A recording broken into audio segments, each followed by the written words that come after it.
Hey guys, tonight we're stepping into a world where silk rustles in candlelit corridors, where the scent of beeswax and rosewater hangs in the air, and where a young bride might walk down the aisle toward a man who is both her groom and her first cousin.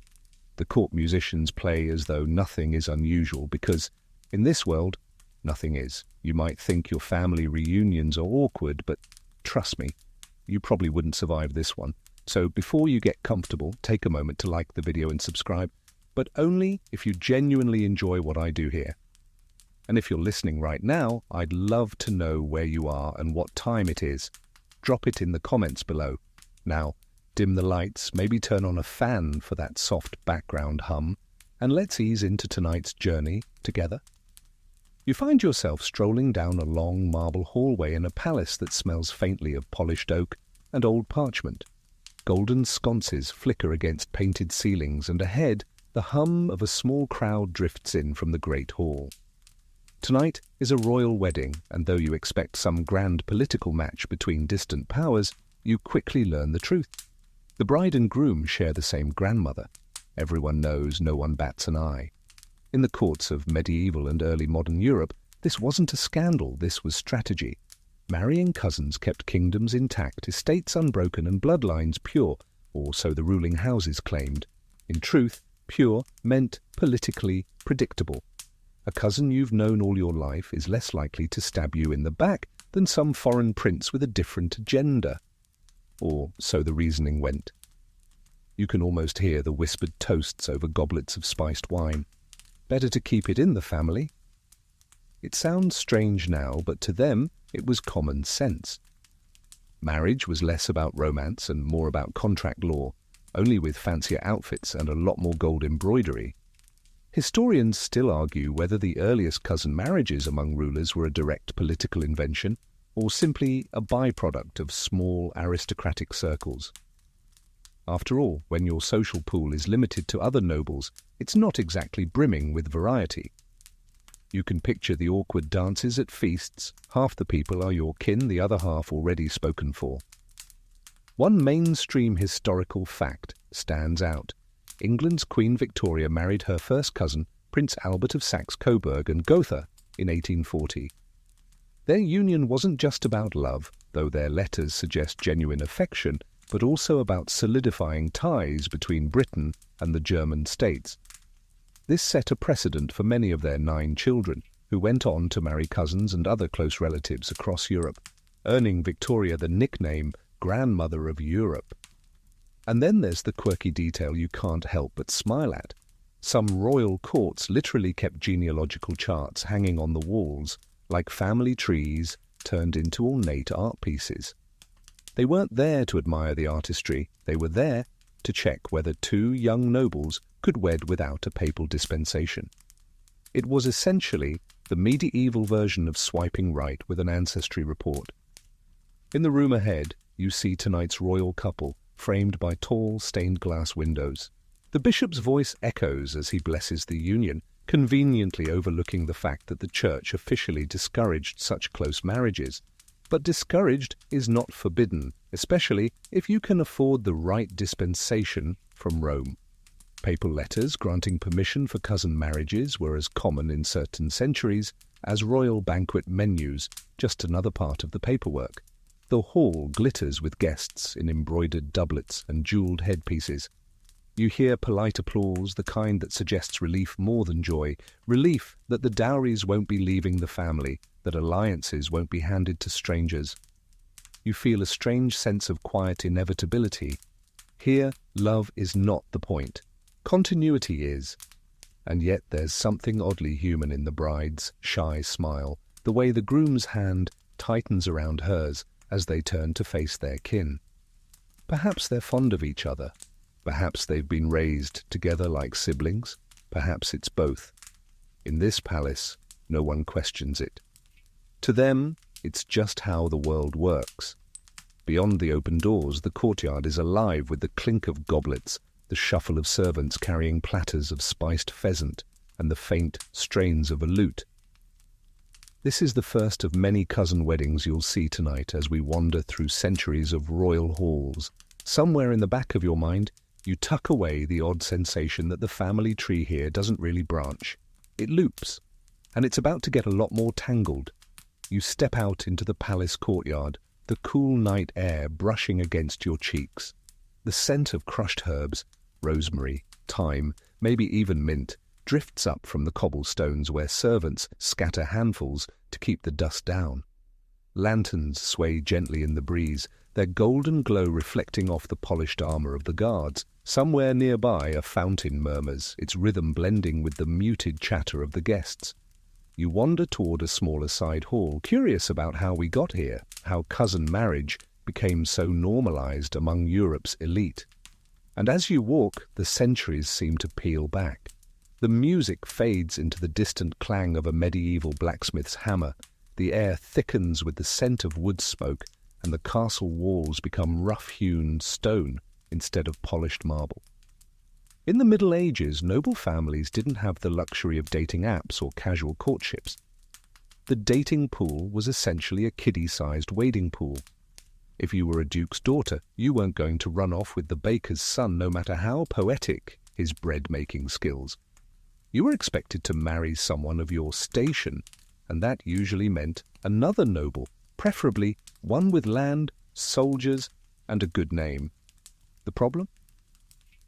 There weren't that many to choose from. Historians still argue whether medieval cousin marriages were more about maintaining power or avoiding scandal, but they agree on this. Bloodlines were everything. A family's claim to land, titles, and influence rested on being able to prove noble descent. If you married too far outside your circle, your children's legitimacy, and by extension their claim, could be questioned. It was a world where the wrong spouse could literally dismantle a dynasty.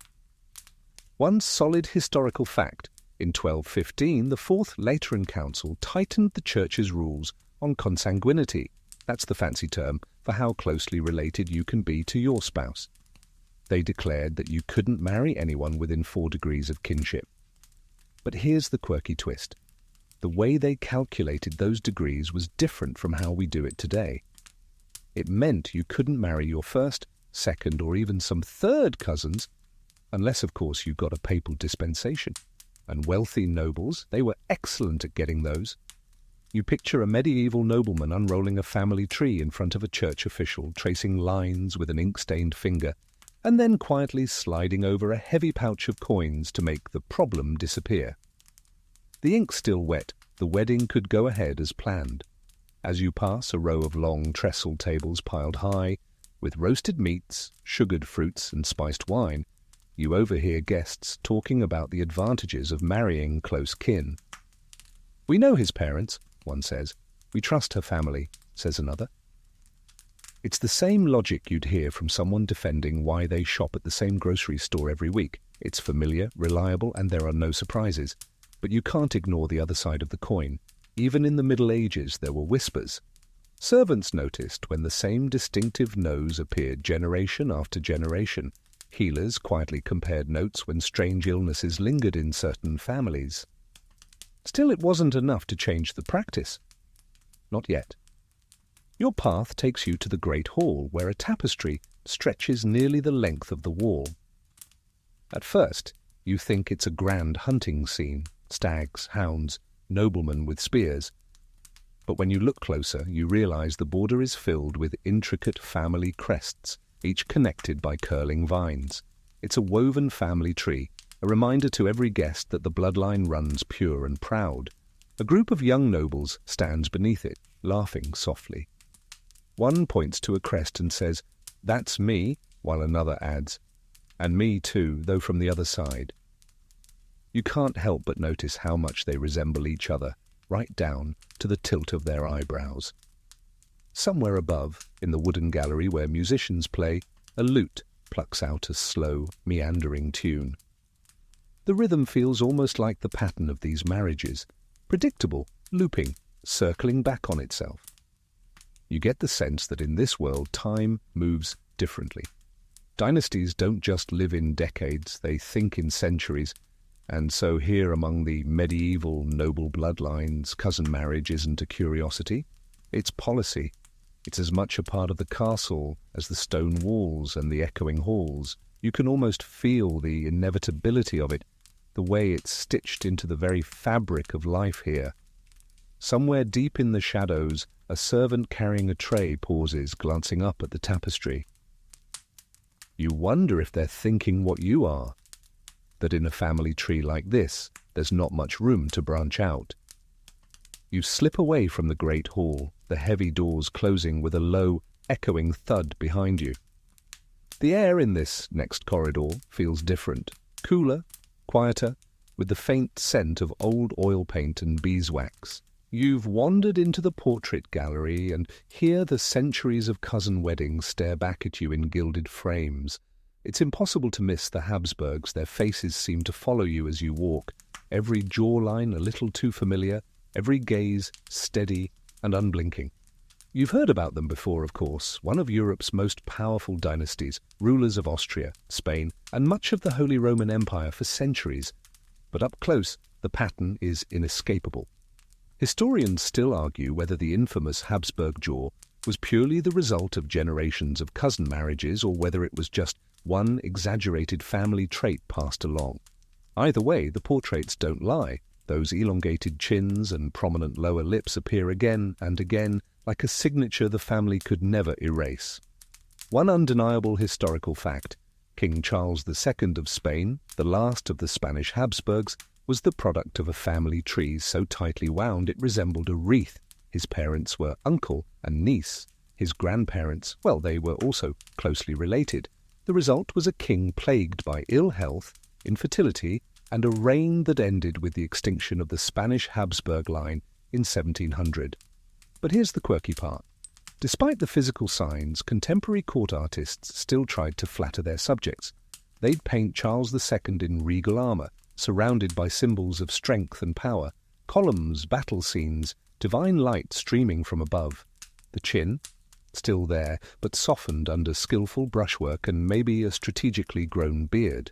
You pause before a canvas of Archduchess Maria Anna of Austria, who married her first cousin Philip IV of Spain. The artist has captured her in sumptuous black silk embroidered with gold, her pale hands resting on a crimson velvet cushion. Her expression is serene, but you can't help imagining the layers beneath, the pressure to marry, the weight of dynasty, the knowledge that her family's bloodline was already as tight as the knotwork in the lace at her cuffs. As you move farther down the gallery, you notice the repetition. Eyes of the same hazel gold shade, skin with the same cool undertones, that distinctive jawline echoing from painting to painting. It's like flipping through a centuries-long yearbook where everyone is related. The hush of the gallery makes the details louder. You can hear the faint creak of the floorboards beneath your steps, the whisper of your sleeve against the wall as you lean closer to inspect the brushwork. There's a strange intimacy in being here, like you've been invited into the family's most private scrapbook, the one they displayed proudly, even as it revealed the consequences of their choices. In one alcove, you find a tapestry depicting the marriage of Emperor Ferdinand I to his first cousin, Anna of Bohemia and Hungary. The figures are surrounded by symbolic animals, lions for courage, eagles for sovereignty. No one at the time would have looked at this scene and thought, "Oh, this is strange." They would have seen only the joining of powerful houses, the continuation of an imperial line. And yet, walking among these images, you feel the pull between perception and reality. Publicly, these were unions of prestige. Privately, some must have wondered what toll the lack of genetic diversity would take. Servants, doctors, and even a few courtiers might have whispered, but not too loudly. In a world where speaking against a royal marriage could be seen as treason, discretion was its own survival skill. A sudden shaft of light falls across a painting of Emperor Maximilian II and his wife, also his first cousin, Maria of Spain. Their hands almost touch, fingers just brushing, as if the painter wanted to suggest tenderness without betraying the formality of their station. You wonder whether that closeness was real, or just a detail chosen for balance and symmetry. As you reach the far end of the gallery, you notice a portrait unlike the others. The subject is young, dressed simply, without the heavy brocades or stiff collars of court. Her gaze is direct, unflinching. The small placard beneath her name tells you she was betrothed to a cousin she'd never met, only for him to die before they could marry. In some ways, she was the lucky one. Her branch of the family tree ended before it could double back on itself. The gallery door ahead stands open, leading you toward yet another chapter in this centuries-old habit. Somewhere beyond, the faint hum of voices grows louder again. It seems the family is always gathered, always watching, and always ready to match one cousin to another if it keeps the crown secure. You step through the open door and find yourself in a smaller, more intimate chamber, a council room dressed in dark oak panelling where the real work of keeping it in the family happens. The air is warmer here, heavy with the scent of wine, beeswax, and something sharper, perhaps ink drying on fresh parchment. A round table dominates the space, its surface crowded with maps, coins, and wax-sealed letters. Around it, a knot of men and women lean over, speaking in the low, deliberate tones of people who know that what they're deciding tonight will ripple for generations. You hang back in the shadows, unseen but close enough to catch their words. They're not discussing romance, they're talking assets. Which cousin controls that fertile valley? Which cousin has rights to the silver mines in the mountains? Which cousin's army could be relied on if rebellion flared in the east? This is marriage as a financial merger, with land and people as the currency. Historians still argue whether noble families truly believed in the idea of pure blood, or whether it was just a convenient cover for hoarding wealth and territory. One thing is certain, intermarriage kept estates from fragmenting. Inheritance law, in many regions, would split property among heirs, but if two branches of the same family married, the land stayed neatly under one name. A solid historical fact. In 15th century Burgundy, the Valois dukes orchestrated cousin marriages so precisely that some estates passed down virtually unchanged for 4 generations. This wasn't just luck, it was careful, deliberate planning. You can almost imagine the head of the family leaning over this very kind of table, running a finger along a map and saying, "If she marries him, this border stays ours." The quirky part? These arrangements often came with odd clauses in the marriage contracts. Some specified exactly how many barrels of wine would change hands each year, or which family got to keep the ceremonial falcon passed down from some long-dead knight. One even included a requirement that the groom send his bride's mother a wheel of cheese every winter, a small but stubborn tradition that outlived the couple themselves. In the flickering candlelight, you watch as one noble woman taps a quill against a list of eligible cousins. "He's young, healthy, and already loyal to us," she says. "Besides, their mothers are sisters. It keeps the bloodline strong." Another nods in agreement, though his eyes flick toward the window as if gauging whether anyone might overhear. You think about the way these marriages bound not just property but also power. A cousin could be trusted to guard your secrets, to defend your throne, and, most importantly, to produce heirs who carried the same family name. Outsiders? Risky. They might have ambitions of their own, or worse, allegiances that pulled in a different direction. At the far side of the room, a scribe is bent over a large sheet of parchment, copying the terms in careful calligraphy. The sound of his quill scratching across the page is almost hypnotic. You realize he's writing history. Contracts like these will be cited decades from now when heirs make their claims. And in some cases they'll be used to justify wars if those claims are challenged.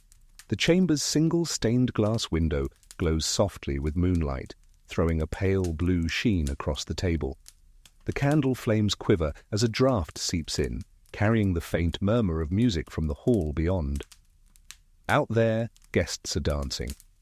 In here, futures are being carved like marble, slowly, deliberately, and with no regard for whether the bride and groom even like each other. Your gaze lingers on a folded letter lying at the edge of the table, sealed in red wax. The crest is familiar now. You've seen it on portraits, tapestries, and banners. You wonder if inside a proposal waits to be delivered. Somewhere in another castle, a young cousin might be opening her own letter tonight, her fate written in a few precise sentences. And as the council rises, gathering up their parchments and coin pouches, you realize the truth. In this world, cousin marriages aren't the result of romance gone awry. They're the outcome of an unbroken logic, land, power, and blood, all tied neatly together in a knot no outsider is allowed to loosen. You follow the council members out of the chamber, but instead of returning to the music and wine, they drift toward the chapel.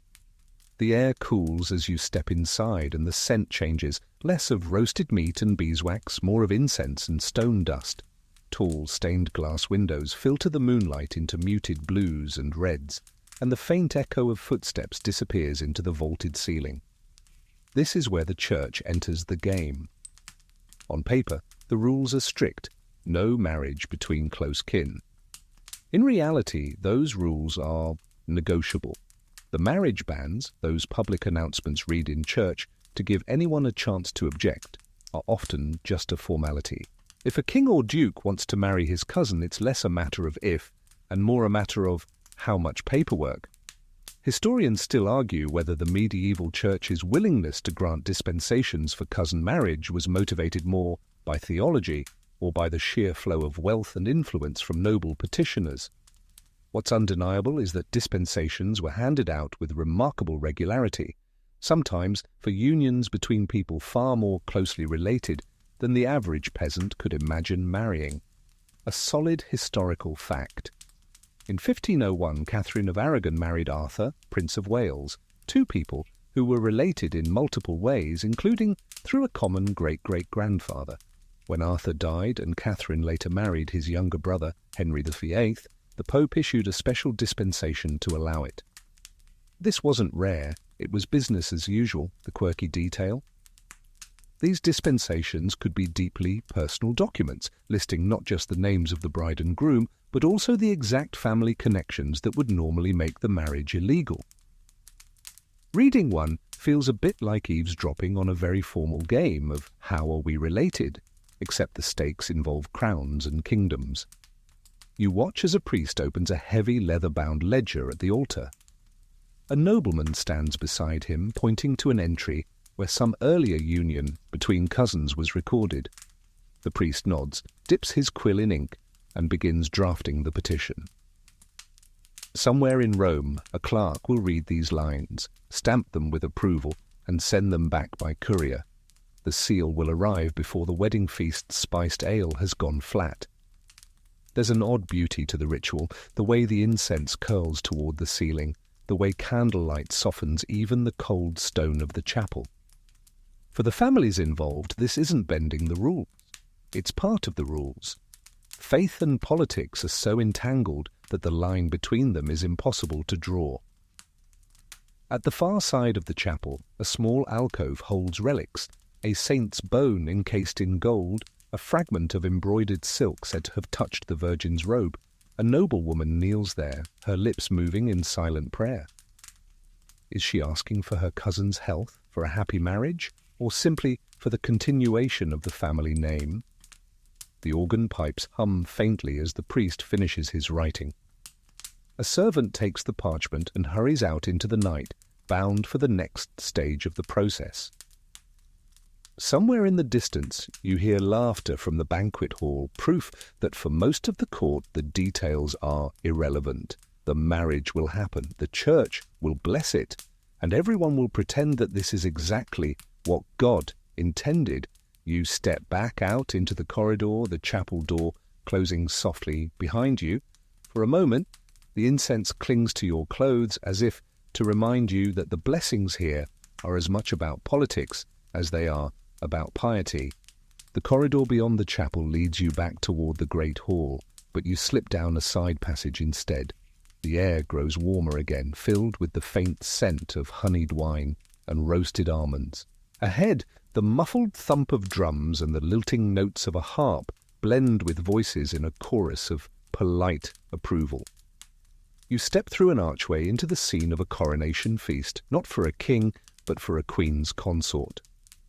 And there it is again, the familiar pattern. The new ruler is not just a husband but a cousin, his coronation robe lined in white ermine and fastened with a clasp shaped like the family crest. You watch him bow slightly to the Queen as she settles the ceremonial crown upon his head. The applause is warm, but there's something knowing about it. Every noble in the room understands that this isn't merely a marriage, it's a consolidation. If the Queen had married a foreign prince, the court might have worried about shifting loyalties, foreign advisors, even the risk of another crown's influence creeping in. But a cousin? That's safe. That's predictable. Historians still argue whether coronations like these were genuine celebrations of unity or simply public confirmations of a private political bargain. One thing they agree on: cousin coronations were a way of showing that the royal line was both unbroken and firmly in control. A solid historical fact. In 1857, Queen Isabella II of Spain married her double first cousin, Francisco de Assis, Duke of Cadiz. The match was politically advantageous. In theory, it kept the throne in the family. In reality, the marriage was troubled, with rumours that it was never truly consummated and that both partners preferred other companions. Yet the public ceremony still played its role, presenting an image of stability. The quirky detail here is the choreography. At some cousin coronations, the moment when the crown is placed on the spouse's head is staged so precisely that the couple's eyes meet for only a fraction of a second, just long enough for the artist in the corner to capture it for the official painting, but not long enough to suggest overt affection.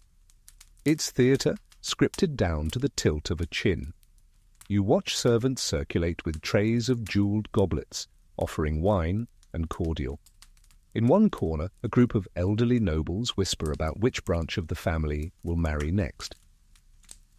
Her father's side, one says confidently, though not too close. The last one was first cousins. A ripple of chuckles follows as if the whole thing is some genteel in-joke. At the head table, the Queen and her cousin husband sit beneath a canopy of crimson and gold. Between them rests the orb and sceptre, symbols of joint authority. Yet even here the power dynamic is clear. The Queen leans forward, speaking quietly to a minister, while her husband sips his wine, nodding absently. You wonder if he understands that his crown is as much a result of their shared bloodline as of any personal merit. The music swells, signalling the first dance. The couple rises, gliding onto the polished floor. The Queen's gown swishes in a wide arc, scattering light from the jewels sewn into its hem. The Duke follows her lead, their steps measured, formal, entirely devoid of the kind of intimacy you might see between two people who married for love. And yet, as the dance ends and they turn to face the crowd, you catch a flicker, just a flicker of something in their expressions. It might be pride, it might be relief, or it might simply be the shared knowledge that in this palace their marriage is exactly what it was meant to be, a public promise that nothing will change, that the family circle will remain unbroken. The guests cheer, the goblets are raised, and somewhere in the rafters the court musicians strike up a triumphant march. Another cousin has been crowned, and everyone pretends this is perfectly normal, because in this hall it is. The next morning, the palace is quieter. The banquet hall is empty except for a few servants gathering up silver platters and half-burned candles, the air still heavy with the scent of spilled wine and roasted meat. You wander toward a smaller chamber near the royal apartments, where a different sort of conversation is taking place. Here, the sunlight slants in through narrow windows, illuminating a table covered in parchment rolls. Several men in scholarly robes lean over them, muttering in Latin. These are not courtiers, they are early physicians, summoned by the crown to examine a curious pattern in the royal household's health. You stand in the corner, listening as one physician clears his throat. "It is not a curse," he says firmly, "but a matter of inheritance." The others exchange glances. They know exactly what he means. Certain ailments, fragile bones, fits of melancholy, difficulty in producing heirs are appearing too often in the family line. And when your family tree resembles a circle more than a branching diagram, patterns tend to repeat. Historians still argue whether early royal doctors truly understood the link between close kin marriages and hereditary illness, or whether they were simply guessing based on observation. The language of genetics didn't exist yet, but the recognition of weakness in the blood did. And in courts where cousin married cousin for generations, the signs were hard to ignore. One solid historical fact: King Charles II of Spain, yes, our old friend from the Habsburg portraits, was so plagued by illness that his autopsy reportedly revealed a body without a single healthy organ. Whether every detail in that report is accurate or not, we know he was the product of a family tree with multiple uncle-niece and cousin-cousin unions. The quirky part: some royal physicians, unable to explain the problem without offending the monarch, blamed the stars.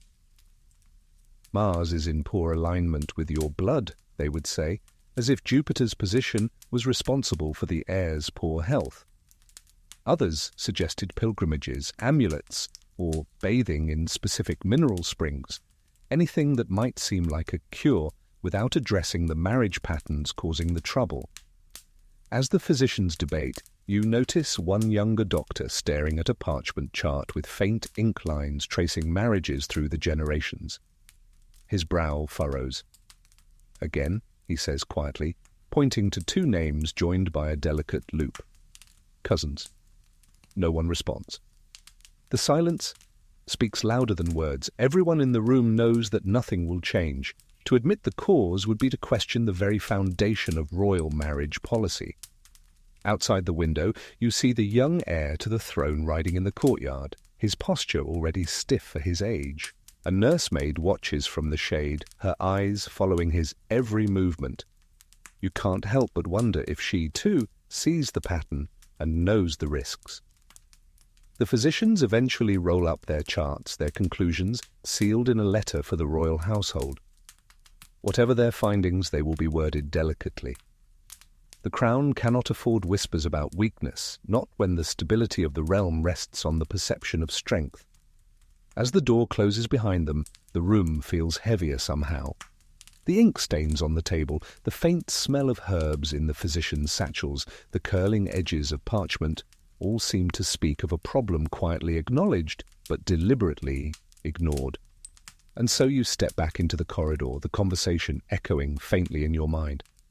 In this palace, health is just another matter to be managed. And if that means pretending the family tree's loops are harmless, then so be it. You drift away from the physician's chamber, following the faint scent of baking bread down a set of worn stone steps.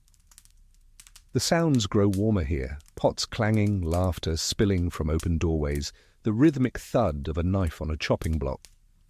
You've wandered into the servants' quarters where history's gossip has always been preserved more faithfully than in any official record. Down here, no one bothers to whisper quite so cautiously. The cooks, footmen, and laundresses have their own view of the royal cousin marriages, and it's far more candid than anything you've heard upstairs. At a long wooden table, a maid is mending a gown while another peels apples. "Did you see the way the bride and groom looked at each other?" one says with a grin. "Like they were cousins." The table erupts in knowing laughter.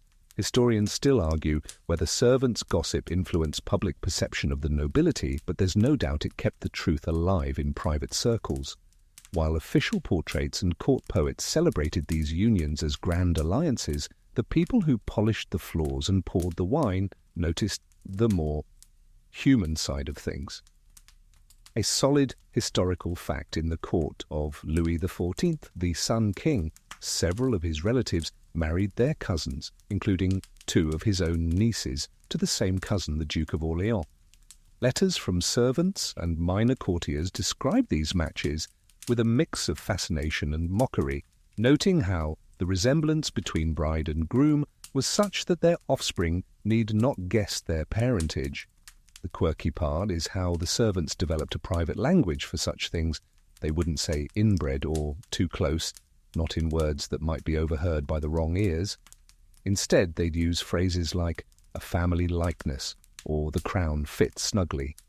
And when a child was born with a particularly strong resemblance to both parents, someone might mutter, "Well, that was easy to predict." You sit near the fire, the warmth seeping into your clothes, listening as the conversation shifts to the upcoming feast. One older cook recalls the wedding of the Queen's parents, also cousins, when she was young. "We roasted 12 boars that night," he says, shaking his head, "and still ran out of meat before the 4th course, all for a match everyone knew was just to keep the land together." In the corner, a young scullery maid hums as she polishes silver goblets, each engraved with the family crest. You catch her pausing now and then to glance toward the ceiling, as if imagining the glittering ballroom directly above her. She may never step foot there, but she knows exactly what's going on. Servants carry the world's secrets, not because they're told, but because they see everything. One footman leans in to share the latest. "I heard the next match will be between the king's nephew and his daughter." There's a collective groan.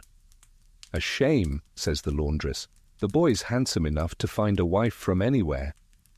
"Aye," the cook replies, "but anywhere doesn't keep the jewels in the same vault."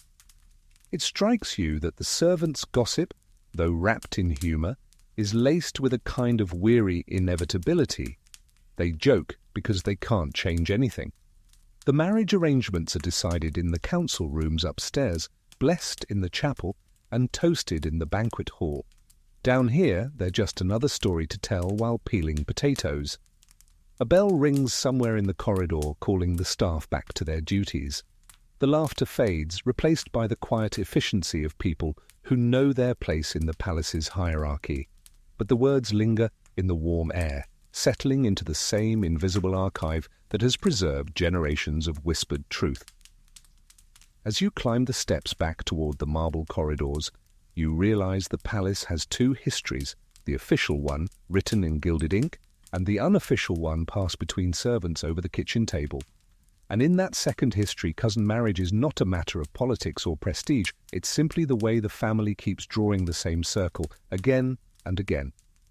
You return to the upper floors and find yourself wandering through a portrait-filled corridor that leads to the palace's reception hall.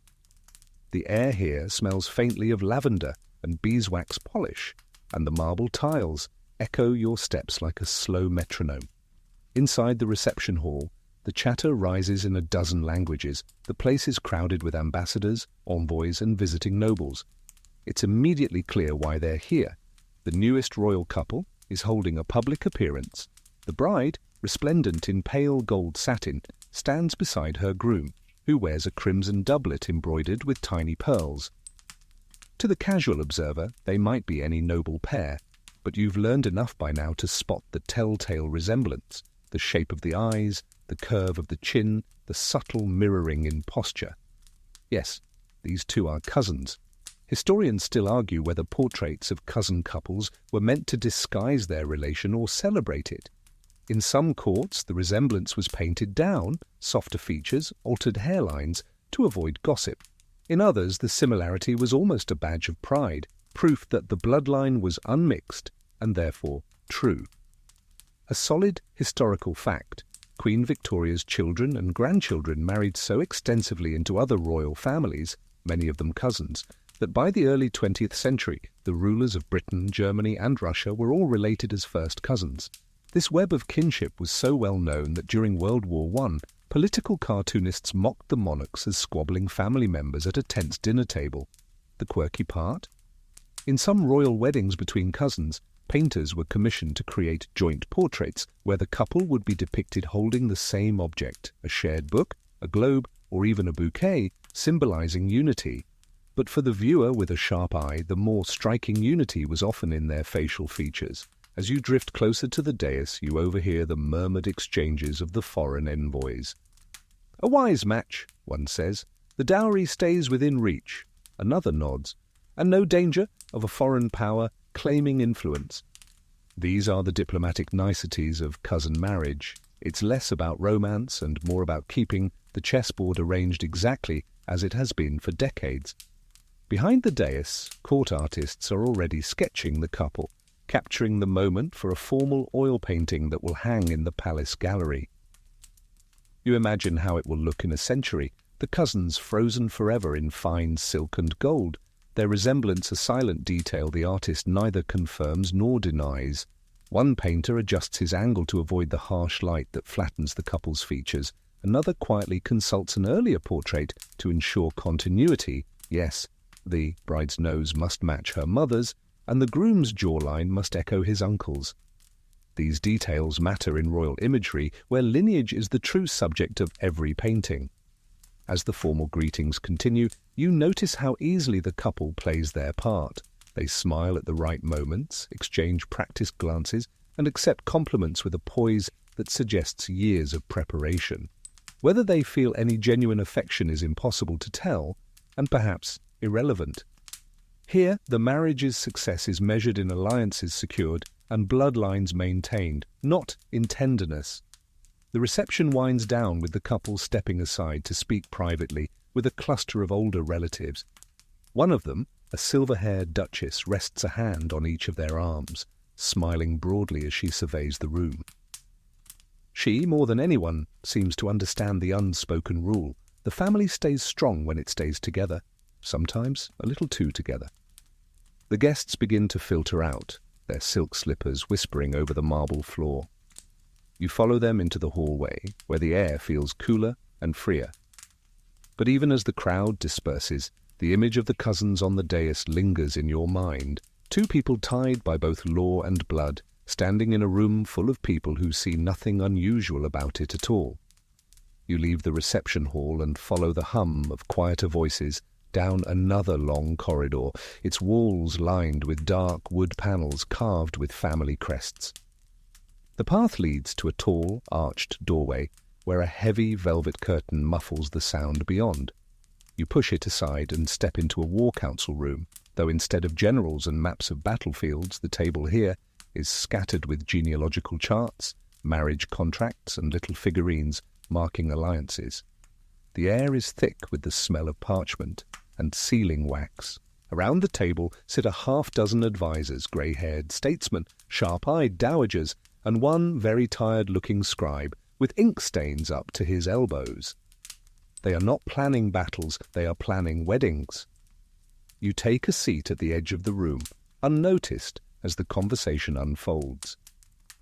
If the Duke marries the Princess of the Northern March, one adviser says, we lose claim to the iron mines. Another counters, but if he marries his cousin, the estates remain whole. A third leans in, tapping the map, and we keep the border garrison loyal. Historians still argue whether these dynastic marriage councils saw themselves as guardians of stability or merely as players in an endless power game. What's certain is that every union had a strategic purpose. If the match happened to be between cousins, so much the better. It kept resources locked firmly inside the family. A solid historical fact. The Habsburgs famously used cousin marriages not only to consolidate power within their immediate territories, but also to unite far-flung lands. In the 16th century, Philip II of Spain married his first cousin, Maria Manuela of Portugal, linking two vast empires and keeping their colonial possessions in a tightly controlled network. The quirky part? Sometimes these councils would treat marriage like military strategy, complete with rehearsals. Envoys might be sent to sound out a cousin's willingness, much like scouting a battlefield. If they returned with bad news that the cousin in question was already betrothed or, worse, had fallen in love elsewhere, the council might scramble to find another relative of the right age, status, and, ideally, not yet widowed twice. You notice one chart on the table so tangled with crisscrossing lines that it looks less like a family tree and more like a fishing net. Small brass pins mark key marriages, and beside them, notes in fine handwriting read, secure river crossing, prevent foreign claim, avoid disputed succession. Love does not appear anywhere on the parchment. The scribe's quill scratches steadily as an elderly duchess lists the order of preferred matches. Her voice is calm, but her words are sharp as she says, the princess must marry her cousin. No outsider can be trusted with her dowry. The room nods in agreement, and the decision is made as neatly as a knight taking a queen in chess. You realize these councils are the engine rooms of dynastic history, hidden from the public, yet decisive in shaping the fates of empires. Wars may be fought with armies, but peace is often sewn together with wedding veils, and in this world, the veil often belongs to a cousin. As the meeting breaks up, the advisors roll the charts and tuck them into leather cases. The scribe sprinkles sand over the wet ink to dry it, then carefully ties the pages with ribbon. One of the older men pauses at the door and says, half to himself, "A cousin marriage is worth 2 treaties." The candles flicker as the room empties, leaving behind the faint scent of tallow and the rustle of parchment. You step out into the corridor again, your mind turning over the thought that in this palace, marriages are battles won without blood, though sometimes the wounds they leave are harder to see. You step back into the palace's quieter wing, where the light is dimmer and the air smells faintly of dust and polish. At the far end of the corridor, a pair of carved double doors stand open, leading you into a long gallery lined with portraits. The painted faces stare down at you, centuries of rulers, consorts, and heirs frozen in oil and gilt. At first, you admire the artistry, the rich brocades, the gleam of armor, the delicate lacework captured in impossible detail. But as you walk, a strange sense of déjà vu begins to creep in. The noses are the same, the chins are the same narrow eyes, the same slightly tilted smiles. It's as if the painters had been working from a single family template and simply swapping costumes. Historians still argue whether these repeating features were purely the result of hereditary likeness, or whether court painters deliberately emphasized them to strengthen the image of dynastic unity. After all, the more alike the rulers looked, the more unchanged the monarchy appeared. A solid historical fact. The Spanish Habsburg dynasty became so closely interrelated through generations of cousin and uncle-niece marriages that their family resemblance became almost a brand.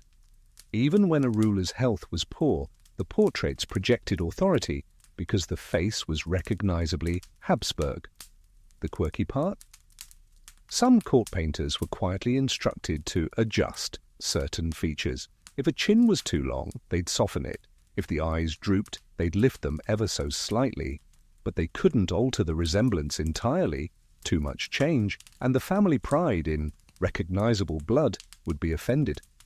It was a careful balancing act, flattering the subject without erasing the dynastic stamp.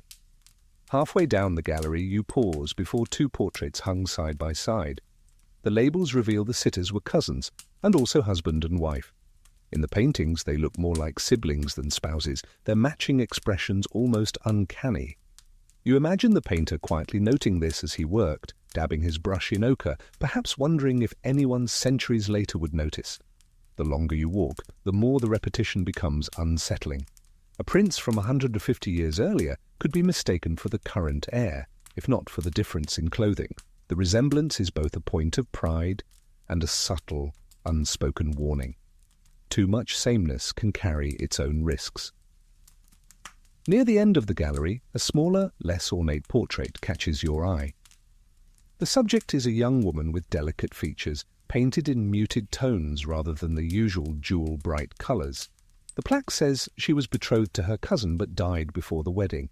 There's no crown, no elaborate gown, just a plain silk dress and a gaze that seems almost relieved. Perhaps her early death spared her the loop of the family tree. You step into the next chamber where a painter is at work on a new royal portrait. He glances at his canvas, then at a previous painting for reference, carefully matching the curve of the jaw to a relative from decades earlier. The family resemblance is not just genetic, it's curated, maintained, and immortalized.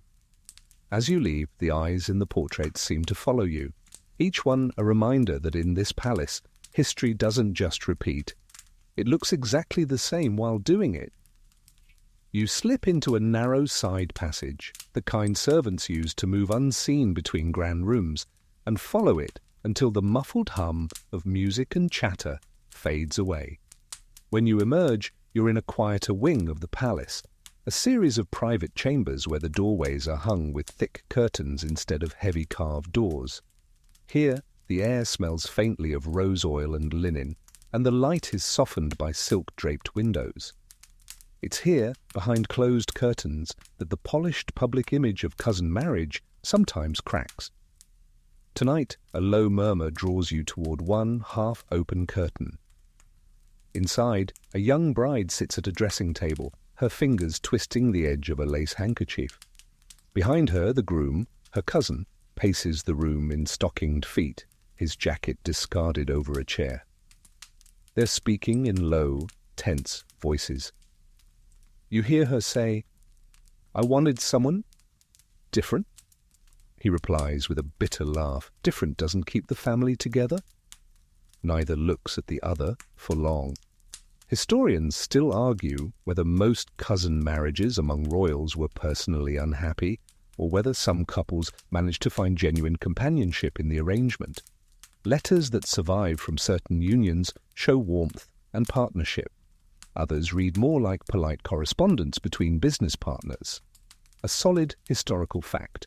Marie Antoinette's mother, Empress Maria Theresa of Austria, arranged multiple cousin marriages among her children, not out of cruelty, but because it was the standard method for cementing alliances. Some of those marriages were notoriously cold, others, surprisingly, affectionate. The quirky part? In some courts, it was considered bad etiquette for newly married cousins to display too much affection in public, lest it make the arrangement seem less strategic and more personal. So even if there was love, it often had to be hidden under layers of formality. You linger in the shadows as the young couple falls silent. The bride studies her reflection in the polished silver mirror, her face lit by the warm glow of a single candle. "We could have been friends," she says at last, her voice soft. The groom pauses, then replies, "We still can be, just not what we choose." It's not anger so much as resignation. The sound of two people who have grown up knowing this was likely their fate. In another chamber nearby, you catch the sound of a muffled argument, an older couple, also cousins, debating an estate matter in clipped tones. The words are as sharp as the click of chess pieces on a marble board. Love, in these rooms, is often replaced by shared management of land, titles, and lineage. The curtain stirs as a draught slips through, carrying the faint scent of lavender and something heavier, maybe wine spilled on velvet. You step back into the corridor, leaving the voices behind, but their tone stays with you. Here, in the shadowed rooms away from public ceremony, cousin marriages stop being portraits and proclamations. They are compromises, conversations half finished, and silences heavy enough to press into the air. Outside, the court will smile and toast to the union, pretending it is perfect. Inside, the people living it may pretend too, but not always convincingly. The next morning, pale light spills across the palace courtyard, glinting off damp cobblestones. You cross into the western wing, where a hush hangs over the rooms. This is the archival hall, a place where centuries of parchment-bound ledgers and rolled maps are kept in neat rows. The air smells of vellum, beeswax, and just a trace of mildew, the scent of time itself. At the far end of the hall, a display case holds something you've been expecting, a large, elaborate oil portrait of a man with a jaw so pronounced it seems to cast its own shadow. His eyes are small but intense, his lower lip fuller than the upper, his posture regal but faintly strained. You don't even need to read the brass plate to know who this is. The infamous Habsburg jaw has entered the room. Historians still argue whether this distinct jawline, technically called mandibular prognathism, was entirely the result of generations of close kin marriages, or whether it began as a single trait amplified by family pride. Whatever the cause, its association with the Habsburg dynasty is as enduring as their crowns. A solid historical fact. Modern genetic studies on the family tree of the Spanish Habsburgs have confirmed an unusually high level of inbreeding, with Charles II of Spain having an inbreeding coefficient roughly equivalent to being the child of siblings. This helps explain his severe health issues, his infertility, and the abrupt end of the Spanish Habsburg line. The quirky part?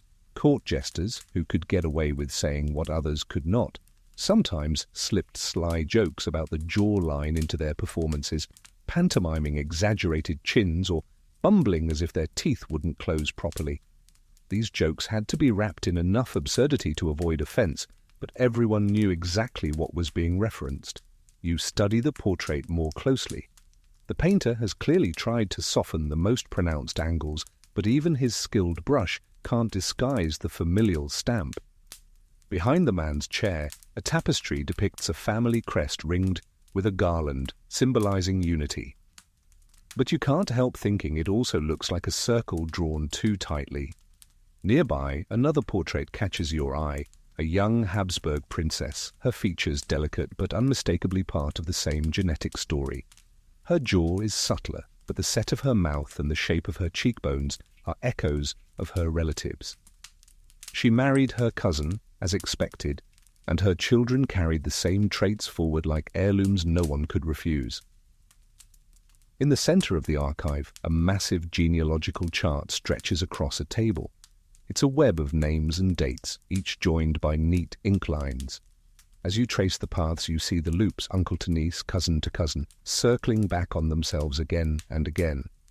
Here and there, you notice the notation, dispensation granted, the polite Latin code for, yes, we know they're related, but it's fine.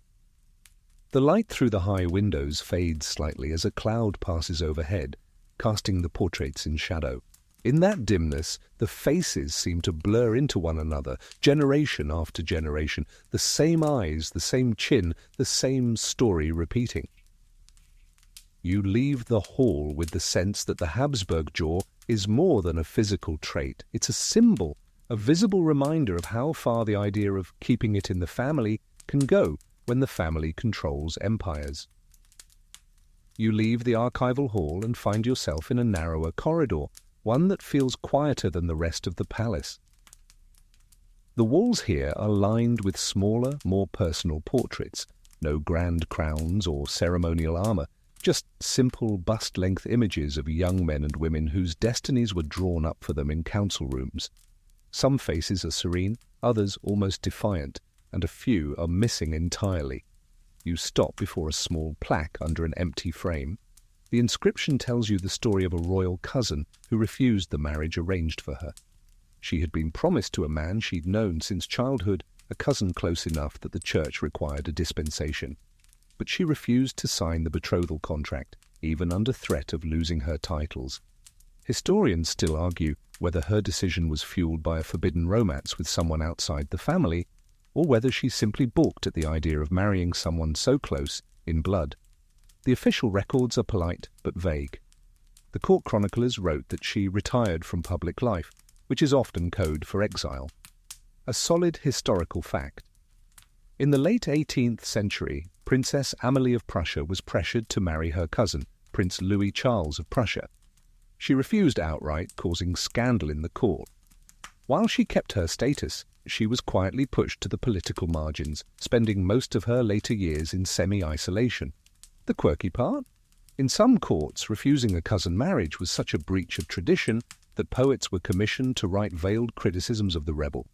The verses would be recited at feasts, thinly disguised as allegories about wild birds that refused the safety of the nest. It was both entertainment and public shaming. You continue down the corridor, pausing at another portrait, this one of a prince whose notes in the family archives show a similar defiance. He married a woman of noble birth, but no direct relation, causing murmurs that he had weakened the bloodline.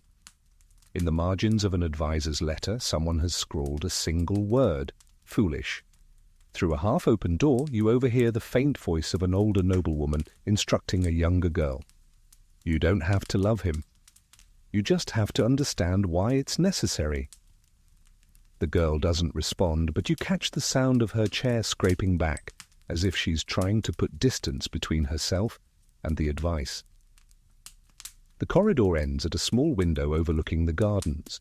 Below, you see a young nobleman striding quickly along a gravel path, his cloak billowing. A few steps behind, a maid calls after him, holding a folded letter. You have the feeling the letter contains the same kind of proposal that has shaped countless lives in these walls, except this time, perhaps, it will go unanswered. Refusals like these are rare in the annals of royal history, and they almost never end without cost. But the empty frames and half-forgotten names prove that every so often someone tried to step outside the family circle, even if the palace eventually erased them from view. From the quiet corridor, you follow the faint clang of steel and the smell of oiled leather until you reach the armory. Here, sunlight filters through narrow slits in the wall, glinting off suits of armor that stand like frozen sentinels. Rows of polished helmets, swords, and shields line the walls, but tonight the weapons are not for display. They are part of a war council, one that feels strangely personal. Around a large oak table, several nobles stand over a map of the realm. Red and blue flags mark territories, and along the edges, figurines carved in the shapes of knights, ships, and banners indicate troop positions. You expect them to be discussing distant enemies, but you quickly realize the tension in the room is aimed inward. The war they're talking about is between cousins. Historians still argue whether blood ties made wars between noble houses more vicious or more restrained. In some cases, shared lineage tempered the fighting. In others, the betrayal of kinship seemed to sharpen the blade. A solid historical fact. The War of the Spanish Succession, 1701-1714, was essentially a family dispute writ large, sparked when Charles II of Spain died without an heir. Competing claims came from different branches of the Habsburg and Bourbon families, cousins by blood, each backed by powerful allies. The war engulfed much of Europe for over a decade. The quirky part? In some of these conflicts, commanders on opposing sides were so closely related that they would send each other polite notes before major battles, sometimes even exchanging small gifts. It was a strange blend of deadly rivalry and family courtesy, as if trying to prove that manners could survive cannon fire. Leaning over the map, a grizzled general taps the border between two contested provinces.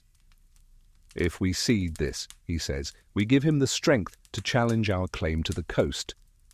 The him in question is not a faceless enemy, it's a cousin raised in the same palace, someone the general has likely toasted at weddings. In the corner, a herald quietly updates the genealogical chart on the wall, connecting the warring branches with a looping line of red ink. It's a visual reminder that every territorial dispute here is also a family quarrel. The lines on the map are as much about inheritance as they are about strategy. You sense the irony. Marriages between cousins were supposed to prevent wars by keeping lands united.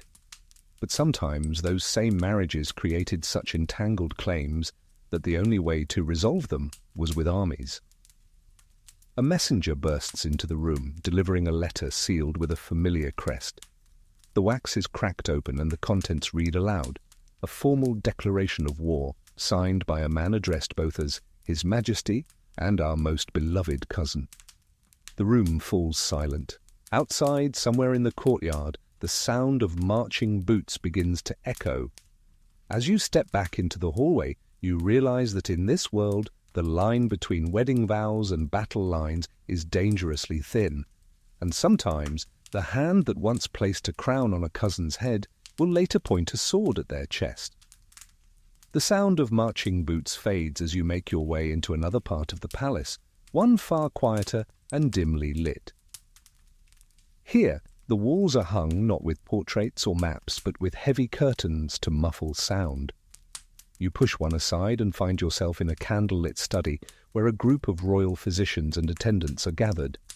The air smells of crushed herbs, rosemary, sage, and something sharper, maybe camphor.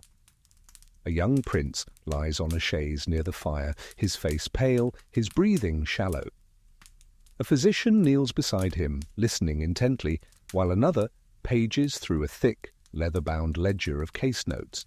You recognize the layout, columns listing names, ages, ailments, and family connections.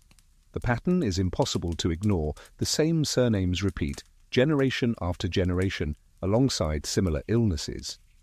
Historians still argue whether the Crown's medical advisors truly understood the hereditary risks of close-kin marriage, or whether they clung to older explanations like bad humours or an imbalance of the four elements. But some of these ledgers suggest that at least a few knew the truth, though they would never have spoken it openly. A solid historical fact: studies of European royal family trees, particularly in the Habsburg and Bourbon lines, show increased prevalence of certain genetic disorders, haemophilia in the descendants of Queen Victoria being one of the most famous examples. Her son Leopold and several grandsons suffered from it, and the condition spread into the Russian and Spanish royal families through cousin marriages, the quirky part. In some courts, if an illness appeared too often in the family, it was blamed on supernatural causes rather than genetics. Tales circulated about curses placed on the bloodline, sometimes by wronged suitors or rival houses. This explanation was politically safer than admitting that the family's own marriage practices might be at fault. The chief physician closes the ledger with a soft thump and says quietly to an attendant, "We must not speak of this outside these walls." The attendant nods, slipping the book into a locked cabinet. The prince stirs faintly, and a nurse moves to dab his forehead with a cloth soaked in lavender water. Through the window you can see the courtyard where yesterday's coronation feast was held. It's empty now, just a few pigeons picking at crumbs, but the contrast between the public celebration and this private scene is stark. Upstairs, the family presents an image of health and continuity. Down here, in the soft candlelight, the cost of that image is quietly recorded in ink. You step back into the corridor, the scent of herbs clinging to your clothes. Somewhere in the distance, church bells begin to toll, and you wonder whether they're for a wedding, a birth, or another funeral in the family. In this palace, all three can feel strangely connected. You follow the tolling bells toward the palace gates, where the crowd outside hums with restless energy. The air is cool, tinged with the scent of horse sweat and chimney smoke. Vendors call out over the noise, selling roasted chestnuts and sweet wine to the assembled townsfolk, all gathered for the same reason. They want to see the royal couple who married last year, cousins, as everyone in the city quietly knows, ride through the streets in their ceremonial carriage. The crowd is not hostile, but there's a difference in the way they talk now. You catch snatches of conversation as you move among them. They say the new prince is small for his age. Looks just like his mother and father, doesn't he? A bit too much like both. The words are laced with curiosity, sometimes concern, and occasionally disapproval. Historians still argue when public sentiment began to shift against close-kin marriages in European royalty. Some point to the Enlightenment, when scientific thinking started to challenge tradition. Others say it was less about science and more about visible patterns. Too many sickly heirs, too many dynasties collapsing under their own weight. A solid historical fact. By the late 19th and early 20th centuries, newspapers began openly discussing the health risks of royal inbreeding. Satirical cartoons appeared in London, Paris, and Berlin, poking fun at the family resemblance of certain monarchs and questioning whether keeping the bloodline pure was worth the price. The quirky part? In some capitals, people would gather at cafes after official announcements just to speculate on the degree of cousinship between newly betrothed royals. It became a sort of public puzzle, part gossip, part genealogy game. Someone would pull out an old illustrated almanac and start tracing the family tree for anyone willing to buy them a drink. A cheer rises from the crowd as the gilded carriage rolls into view.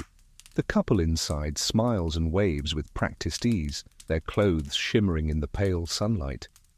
But even here, the undertone is different from the unquestioning adoration of earlier centuries.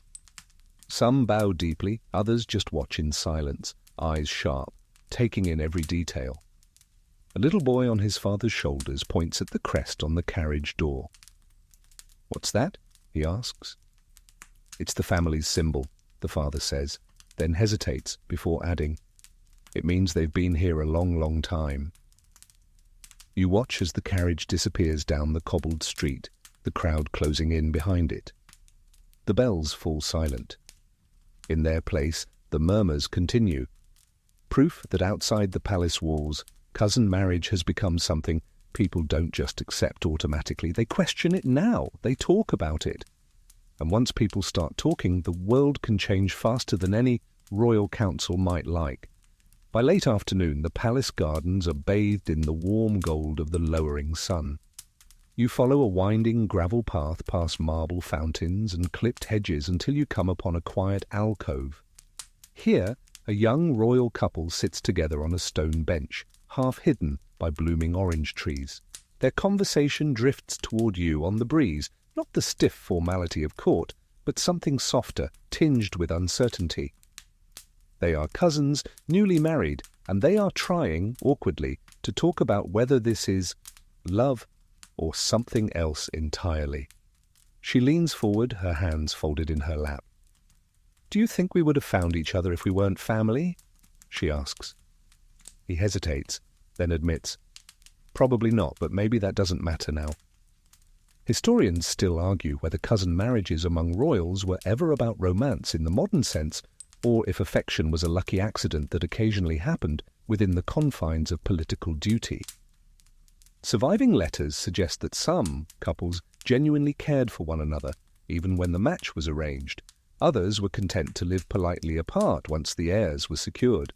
A solid historical fact: Queen Victoria and Prince Albert, first cousins, appear to have had a genuine love match, at least by the standards of their era. Their correspondence reveals warmth, flirtation, and shared interests, alongside the expected duties of monarchy. Albert's early death left Victoria in deep mourning for decades. The quirky part? In some courts, especially in the 18th and 19th centuries, cousin couples would adopt little coded habits to signal affection without scandal, dropping a handkerchief in a certain way, or exchanging matching rings with symbols only they understood. These gestures were small, easily overlooked by the public, but they allowed private intimacy to exist in the shadow of public scrutiny. The young couple on the bench falls quiet for a while, the only sound the rustle of leaves overhead. Finally she says, "I want this to work, but I don't want to be just a duty." He looks at her for a long moment before replying, "Then let's make it more than that."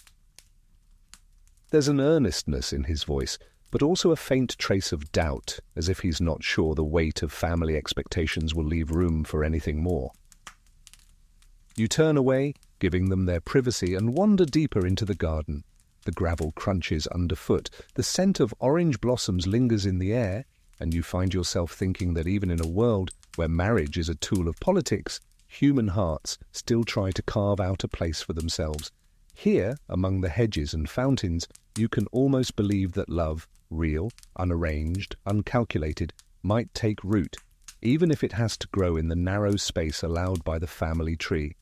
The garden path leads you back toward the palace, but instead of re-entering through the marble steps, you follow a narrow lane that skirts the outer wall. Beyond the gate lies a quieter courtyard, its cobblestones worn smooth by centuries of footsteps. The voices you hear here are different, low, accented, carrying the cadences of foreign lands. This is the receiving court for diplomatic visitors, and today a small delegation has arrived. Finely dressed envoys from a neighbouring kingdom, carrying gifts in lacquered boxes and velvet sacks. Their leader, a man with silver hair and an embroidered blue sash, is here to discuss something the palace has not done in generations: marrying outside the family. You watch as the envoys are ushered into a small reception chamber, its windows shaded against the afternoon glare. The air inside is heavy with the smell of fresh ink and candle wax. At the head of the table sits the Queen's chief adviser, his expression unreadable. "Our tradition," he says, "is to marry within the bloodline, but times change." Historians still argue when the first real breaks from cousin marriage occurred in various royal houses. Some trace it to political necessity, alliances that could not be secured without marrying a foreign spouse. Others credit the gradual rise of medical science, which began warning of the risks. Either way, the shift was slow, deliberate, and often met with resistance from the older generation. A solid historical fact: in 1863, Britain's future King Edward VII married Alexandra of Denmark, a distant relative but not a close cousin. a move that helped solidify relations between Britain and Denmark and subtly signalled a softening of strict in-family marriage patterns. The quirky part: in some cases, foreign suitors were subjected to almost absurd levels of scrutiny. Court officials would examine not only their lineage, but also their diet, handwriting, and even the shape of their skull, anything that might reassure them they were worthy despite not sharing the family's blood. Back in the reception chamber, the envoys present their case. The proposed match would unite two thrones, strengthen trade routes, and open new ports for the navy. But the unspoken benefit, the one no one dares say aloud, is that the bloodline might finally gain some fresh branches. The chief advisor leans back, steepling his fingers. "It would be, a departure," he says slowly, "but perhaps a necessary one." Across the table, the leader of the delegation inclines his head, understanding the delicacy of the moment. Outside, the sun dips lower, casting long shadows across the courtyard. You leave them to their negotiations, sensing that history might be turning here, not with a battle or a coronation, but with a quiet conversation behind a closed door, where the future of the dynasty could depend on whether the bride and groom share no more than the most distant of ancestors. You follow the delegation's path in your mind long after they've left, imagining the long roads and sea routes that connect this palace to other courts across the globe. Tonight, the Great Hall has been rearranged not for a wedding or a coronation, but for a gathering of envoys from lands far beyond Europe. Silk banners hang from the rafters, embroidered with strange crests, and the air is thick with the scent of imported spices and perfumed oils. Here, cousin marriage isn't only a European story. In many of these distant courts, the practice has its own long history, sometimes for similar reasons, sometimes for entirely different ones. Historians still argue whether the royal cousin marriages of Asia, Africa, and the Middle East developed independently or were influenced by contact with European courts. But the parallels are striking: keeping property intact, consolidating political power, and ensuring loyalty within the ruling class are motives found on every continent. A solid historical fact: in ancient Egypt, pharaohs often married their sisters or half-sisters, believing it preserved the divine bloodline of the gods.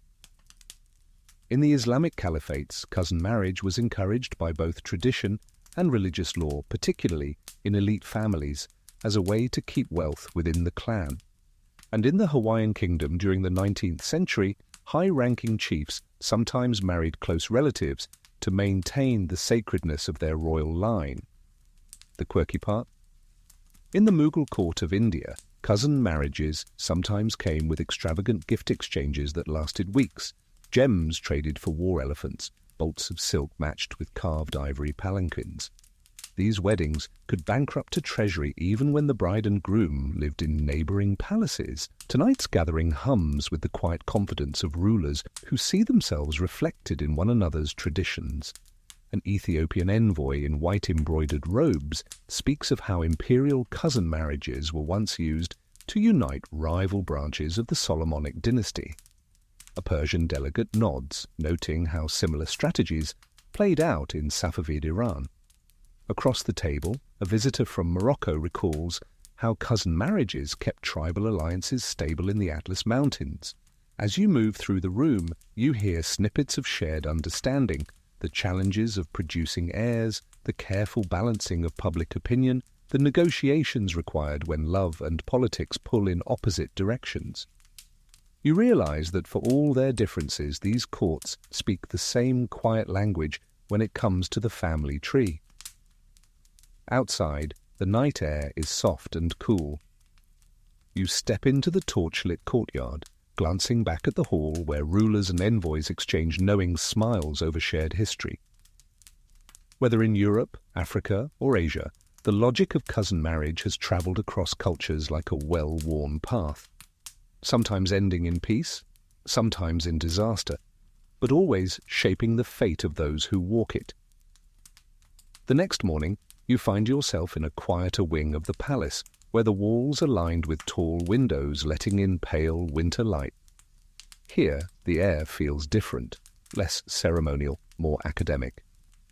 In a vaulted chamber, a group of men and women in long coats gather around a table covered with papers, diagrams, and what looks like a collection of skulls under glass domes. This is the palace's natural philosophy room, an early meeting place for what will one day be called scientists. They've been invited to discuss a topic that has been whispered about for years, but rarely confronted openly: the long-term effects of marrying too close in the family. One man with sharp features and an ink-stained cuff taps a family tree chart with his quill. "See here," he says, "the same union pattern repeated generation after generation." A woman beside him nods and adds, "And the illnesses, the stillbirths, the weaknesses, they follow the same lines." Historians still argue whether the earliest genetic theories arose independently in multiple places or whether they were seeded by this very kind of elite conversation, private, urgent, but hidden from the public to avoid scandal. A solid historical fact. By the mid-19th century, scientists such as Charles Darwin, himself married to his first cousin, Emma Wedgwood, began to openly discuss the potential dangers of close-kin marriages. Darwin's own study of the health of his children and his surveys of cousin marriages in British families added weight to a debate that was slowly shifting public opinion. The quirky part? Before formal genetics, some advisors suggested testing a potential marriage's fitness by watching how closely related animals fared when bred together.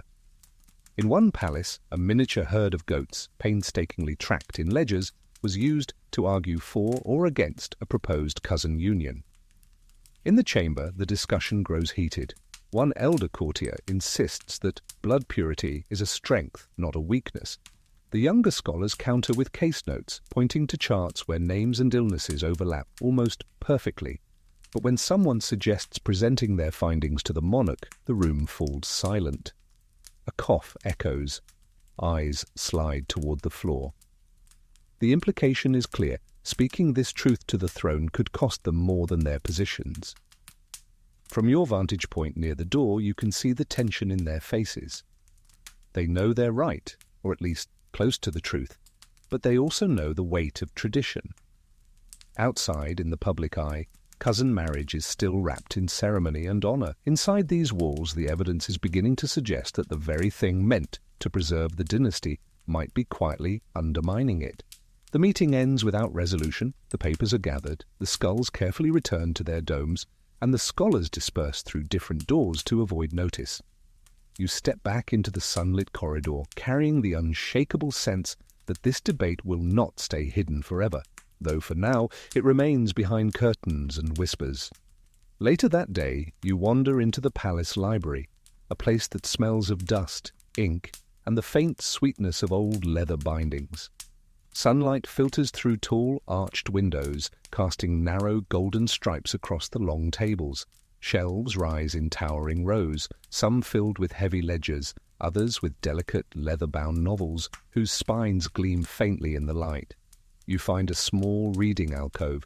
Here, 3 young ladies of the court sit together, their heads bent over a book. One is reading aloud in a low, lilting voice, while the others lean in, eyes shining. You pause when you hear the familiar word, cousin. It isn't a scandal sheet or a family tree they're studying, it's a novel.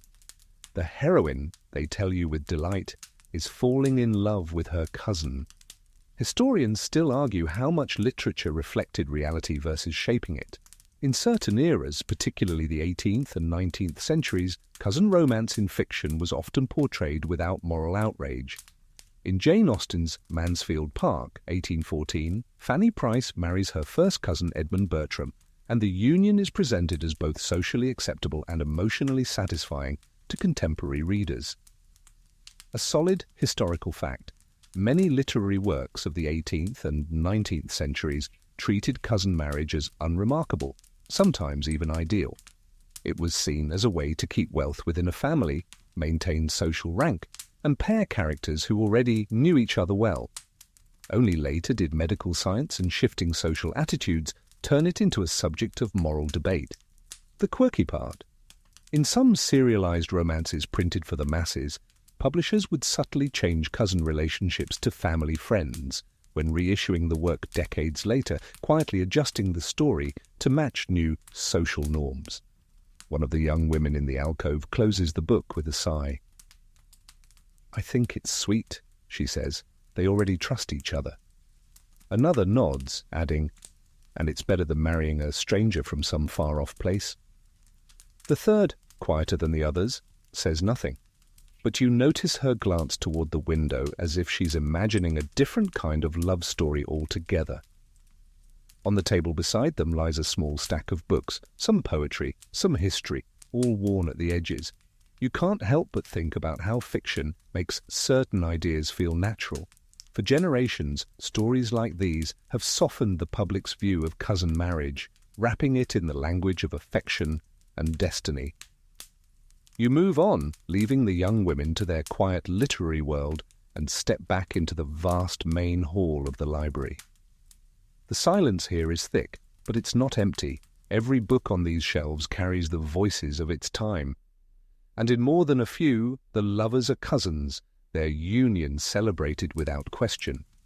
From the library, a spiral staircase leads you down to a smaller, dimly lit chamber that smells faintly of turpentine and old varnish. Here, a handful of court painters are gathered, their easels angled toward a long table where sketches are spread out like a hand of oversized playing cards. Each sheet holds the early outline of a portrait, faces you don't yet recognize but whose features already feel familiar. One painter dips his brush into a jar of pigment and murmurs, "The chin must be softened this time. The last commission drew too many comments." Another nods, tapping a finger on the parchment. "And tilt the eyes slightly, less like his uncle, more like his father." The conversation moves easily between aesthetics and diplomacy, as if they're accustomed to shaping not just art but public perception. Historians still argue how much portraiture of cousin couples was about likeness versus legacy. Were these paintings meant to record a faithful image, or to present the ideal version of the bloodline, healthier, more symmetrical, less obviously repeating itself? A solid historical fact. In the 17th century, Spanish court painter Diego Velázquez produced portraits of Habsburg royalty that subtly downplayed their most distinctive inherited traits. While the resemblance to earlier generations remained, small adjustments in jawline, posture, and lighting softened the more extreme features. The quirky part? Some artists were caught between conflicting instructions: flatter the subject for beauty's sake, but keep the family traits visible enough to reassure the court that the bloodline remained pure. It was a kind of visual tightrope walk, and failure could mean losing a royal commission, or worse, the monarch's favour. In the far corner, a young apprentice carefully mixes a shade of carmine, whispering to another, "They'll hang this next to the uncle's portrait. If they look too alike, people will talk." His companion shrugs. "If they don't look alike, people will talk." The head painter unrolls a fresh canvas and begins sketching a new commission, a wedding portrait for a young cousin couple married just weeks ago. As he works, he glances between two older paintings for reference, borrowing the groom's jaw from one ancestor, the bride's eyes from another. The result, you suspect, will be a carefully curated likeness, not quite the truth, but not a lie either. In the center of the room, a nearly finished portrait catches your eye. The couple stands close but not touching, each turned slightly toward the viewer. The brushwork is delicate, the colors rich, and the resemblance between them is undeniable. Yet you can see the painter's subtle interventions, a softened chin here, a brighter gaze there, as if he's smoothed over the rough edges of history. You leave the studio with the faint scent of oil paint clinging to your clothes, the image of those careful alterations lingering in your mind. In this palace, even the truth of a face can be adjusted, just enough to keep the family's story exactly as they want it told. The corridor outside the painter's studio curves toward a wing of the palace that feels quieter, dustier, almost forgotten. Here, the air smells faintly of old paper and cool stone, and your footsteps echo against the flagstones. You follow the sound of murmured voices and find yourself in a chamber where 3 royal archivists sit at a long table, carefully turning the pages of leather-bound ledgers. These are the marriage registers, each one thick with centuries of contracts, dowry lists and ceremonial notes. The pages are edged in gilt, but the writing inside is precise and businesslike. The archivists are discussing a shift they've been noticing, a gradual decline in cousin marriages among the nobility. Historians still argue exactly when and why the practice began to fade. Some point to the rise of constitutional governments, which reduced the political need for such tightly controlled unions. Others emphasize advances in medicine, which made the risks harder to ignore. A solid historical fact. By the early 20th century, cousin marriage in European royalty had significantly decreased, replaced by alliances with more distant nobles or even commoners, something that would have been unthinkable in earlier centuries. King George VI of Britain, for example, married Elizabeth Bowes-Lyon in 1923, breaking a long tradition of closely related matches. The quirky part? In some royal houses, the change came not through formal decree, but through a quiet series of exceptions. An heir would marry a second cousin instead of a first. A princess would wed a foreign prince with only a distant family link. Over a few generations, these exceptions became the new norm, though the old ledgers still recorded the occasional eyebrow-raising union. One archivist flips open a register from the 18th century and runs her finger down a column of names. "Cousin, cousin, cousin," she murmurs, then turns to a book from the 1920s and raises an eyebrow. Only one that year, and it caused quite a stir. You lean over to look at the entry. A simple notation of a marriage between first cousins, followed by a rare, almost gossipy margin note in faded ink. Public debate ensued. In the corner of the room, a fourth archivist is sorting a pile of newspaper clippings saved from the last century. Headlines range from celebratory, royal houses united in sacred union, to skeptical, too close for comfort? You notice the tone shift over time. The later clippings read more like political commentary than romantic announcement. As you leave the archive chamber, you can feel the slow turning of history in those dusty pages. What was once unquestioned tradition is now a matter for public discussion, even dissent. And while the family tree still holds its loops, the lines are beginning to stretch in new directions. You return to the great hall on a bright morning that doesn't smell of tallow or wood smoke anymore, but of fresh flowers and a hint of camera ozone. A modern wedding crew moves like clockwork, microphones taped under altar steps, discreet earpieces, a producer whispering, and "We're live," as the organist drifts into something older than everyone present. The crowns are in their boxes, the robes are in museums, but the family resemblance? Still standing there in tailored morning coats and pastel hats, smiling as if the past were a gentle rumour. You take a place along the aisle. The pews hold diplomats and celebrities, football legends next to hereditary dukes, an algorithm's dream of demographics. And up near the front, there it is again, the quiet disclosure you're trained to notice.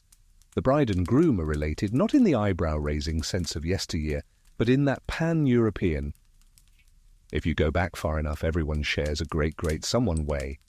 The old loop in the tree has stretched into a tasteful ellipse. A mainstream historical fact settles into the scene like a familiar chorale. Queen Elizabeth II and Prince Philip were cousins, third cousins through Queen Victoria, and also second cousins once removed through King Christian IX of Denmark.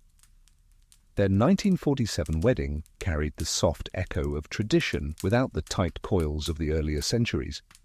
It was a polite nod to the old custom at a safer genetic distance. You can almost hear the family archivist saying, "See, we can modernize, just not too quickly." The cameras pan across the congregation, lingering on faces that echo other faces in old photographs. The commentators murmur about pageantry, tiaras, and who borrowed which sapphire. Off-screen, a junior producer is frantically updating that on-air family graphic, the spaghetti of pastel lines showing how the couple connects to an alarming number of crowned heads. Somewhere, a genealogist hired by a morning show is flying through a slideshow like a caffeinated librarian. Historians still argue whether these late 20th and early 21st century cousin links should count as the continuation of a royal pattern, or whether they're just what happens when your dating pool has been curated by 500 years of alliances. Is a third cousin marriage a tradition, an accident, or simply statistics wearing a fascinator? The debate hums gently beneath the hymns. You watch the procession collect at the west door. Ushers align. A small child temporarily drops a ring pillow. It's fine. Gravity existed in the 1500s too. And the bride pauses beneath a fan vault ceiling that looks suspiciously like a marble version of a family tree. The groom takes a breath he'll remember for decades. The organ swells and the aisle becomes a timeline. A quirky detail slips into the moment, almost comic if you weren't whispering. At some recent royal weddings, glossy souvenir programs quietly include abbreviated ancestry charts, as if the best way to make the crowd relax is to show that, yes, the couple has matching great-greats, but at a distance that satisfies both romance and recessive genes. It's reassurance in serif font. If medieval bands once announced who might object, the modern insert announces, "Please do not panic, we've spaced the branches." The vows roll forward in the old cadence. The microphones catch a faint tremble on one "I will." Outside, the public waits with flags and phones, half watching the screens behind them that replay the very scene unfolding above their heads. When the couple turns to face the congregation, the cheer that rises through the glass is not exactly about genetics or even about politics. It's a collective sigh of continuity, that strange human comfort in seeing the present rhyme with the past. At the reception, speeches land with a practiced thump of sincerity. You hover near a table where a pair of elderly aristocrats trade observations like rare stamps. "A proper match," one says. "No nonsense." The other nods. "And just enough kinship to keep the genealogists happy." You can't tell if that's a joke, but it works as one. Across the room, a younger cousin scrolls through a genealogy app the way a medieval scribe once checked the dispensation ledger. Different century, same impulse. Where do we fit, and how closely? You drift toward a display of photographs, sepia ancestors giving way to Kodachrome smiles, then the signature cool of digital. Somewhere in the middle, you spot the familiar pairing. Elizabeth and Philip, hands linked, faces set in that brisk 1940s optimism. Their long marriage is now its own kind of exhibit, the way stability becomes myth the longer it lasts. If the old logic of keep it in the family once meant sealing borders, the modern version seems to mean sealing anxieties. Here is a story you know, done in a way you can live with. Outside, the balcony moment approaches. An equestrian unit clatters into position, a carriage gleams like a moving reliquary, and the crowd counts the seconds to a kiss that has been scheduled with the precision of a satellite launch. You feel faintly the echo of the older halls, the incense, the wax, the genealogical calculations whispered over maps. The difference now is the lightness around the edges. The bride laughs at a gust of wind. The groom squints into 1,000 camera lenses. Aunt's hat tries to take flight and is heroically subdued. You remember our earlier tour, council rooms where land and cousins were shuffled like chessmen, chapels where dispensations were inked beneath saintly relics, galleries full of faces that looked like the same face trying on different outfits. Compared to that, this scene feels almost merciful. The circle hasn't vanished, but it's widened. The family has learned to draw it with a softer pencil. A commentator mentions that many modern royal matches leap the fence entirely. Commoners, foreign spouses, careers not calculated to please heralds. And yet the occasional cousin connection still surfaces, a gentle relic of an age when bloodlines were the whole operating system. "Legacy," the commentator says, lingering on the word as if it tastes like wedding cake. As the balcony doors open, the present tips its hat to the past. The couple steps out, hand in hand, and for a breath the square holds its sound like a seashell. Then the cheer rushes up wild and warm. Somewhere a child on a parent's shoulders asks the eternal question, are they princes to each other? The parent smiles, stuck between fairy tale and footnote, and says, sort of, which honestly is the most accurate answer 1,000 years of dynastic strategy has earned. The kiss lands, the flags lift, the pigeons reconsider their life choices. You think of our running joke. how the family tree used to loop like a ribbon. Today it looks more like a trellis, still guided, still trained, but giving room for the branches to breathe. Historians still argue whether that counts as reform or simply better optics, and they'll go on arguing as long as there are balconies, bells, and slow-walking organists. The couple retreats inside, laughter trailing in like sunlight. Down on the steps, a confetti cannon experiences what can only be described as operator error, and you file that under harmless omens. A century ago, this kind of marriage would have been a chess move. Today, it's a public holiday with a genealogy footnote, and somehow that feels like progress. As the crowds spill into streets that used to echo with armoured hooves, you join them at an easy, human pace. You carry the image of two people who share a sliver of ancestry and a great deal of stage fright, and who will now spend years learning which parts of the old loop to respect and which parts to forget. If the palace once insisted that the family circle mustn't break, the modern palace has learned a subtler trick. Let the circle bend. The streets are still littered with confetti when you return to the quieter edges of the city, where the palace's grandeur gives way to modest row houses and shop fronts. Here, in a little corner cafe with fogged-up windows, you find a different kind of conversation about cousin marriage, not among nobles or historians, but among ordinary people whose family trees branch in all directions. At a back table, 3 elderly women sit with teacups, their knitting needles clicking softly. One is reading aloud from a newspaper article about the wedding you just attended. "Third cousins," she says, peering over the top of her glasses. "That's nothing. Half the village used to be related back when I was a girl." The others laugh, not unkindly, and begin swapping their own family stories. Historians still argue about the pace at which cousin marriage became taboo in common society, as opposed to royalty. In rural areas where communities were small and travel limited, cousin unions were often practical and unremarkable well into the 20th century.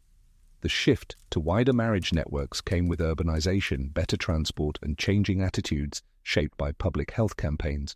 A solid historical fact. In the United States, laws restricting cousin marriage began appearing in the late 19th century, often inspired by early eugenics movements. Today, such marriages are legal in about half the states, though they remain socially frowned upon in many places. In the UK, by contrast, cousin marriage has never been outlawed, though its frequency has declined sharply outside certain cultural communities. The quirky part. In some small towns, people used to rely on genealogy gossip to avoid marrying too close. Old-timers kept entire mental maps of who was related to whom, cross-referenced with church records and a prodigious memory for scandal. "Ask Mrs. Dunlop before you propose," they'd say. "She'll tell you if you're courting your own kin." The women at the cafe reminisce about their own weddings, most to men from neighbouring towns, though one quietly admits her parents were second cousins. "Never did me any harm," she shrugs, then chuckles. "Well, maybe I'm a bit too good at remembering grudges." A young couple at the next table overhears and joins in, curious but good-humoured. They're planning their own wedding and with a grin say, "We checked, we're safe." The room fills with laughter, the kind that feels warm and unthreatening, as though the topic has shifted from judgment to gentle folklore. You leave the cafe with the sound of spoons clinking in saucers, the smell of strong tea and fresh scones lingering in your hair. Out here, away from the marble halls and gold-threaded banners, cousin marriage is no longer about dynastic ambition or political consolidation. It's just one thread among many in the fabric of family history, fading naturally as the weave grows wider. By the time you make it back inside the palace walls, dusk is settling over the city. The long windows of the council chamber glow amber from within, and you slip quietly through a side entrance into a room humming with low voices. A semicircle of scholars, archivists, and junior courtiers is gathered around a large oak table scattered with books, loose sheaves of notes, and an enormous genealogical chart pinned to the far wall. They're not here to arrange a wedding, they're here to argue about history itself. One bespectacled historian leans forward, tapping the chart.